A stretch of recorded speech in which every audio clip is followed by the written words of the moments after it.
Project ఉందో 1,00,000 కోట్లు పెట్టి ఎస్ఆర్ఎస్పీ ఏదైతే ఉందో చివరి ఆయకట్టు వరకు రైతులు ఆధారపడి రైతులు ఏదైతే నీళ్లు వస్తాయని చూసిర్రో ఇంతవరకు రైతులకు ఎక్కడ నీళ్లు రాలేవు।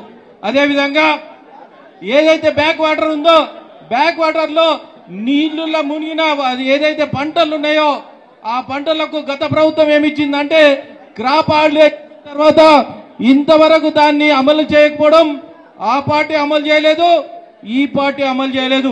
రైతులను నిండా ముంచిన రెండు పార్టీలకు నేను ఒకటే హెచ్చరిస్తా ఉన్నాను, ఎట్టి పరిస్థితుల్లో ఏదైతే 15,000 ఉందో భరోసా ఏదైతే రైతు భరోసా ఉందో ఈ క్రాప్ హాలిడే రైతన్నలకు ఇవ్వాలని నేను డిమాండ్ చేస్తా ఉన్నాను భారతీయ జనతా పార్టీ।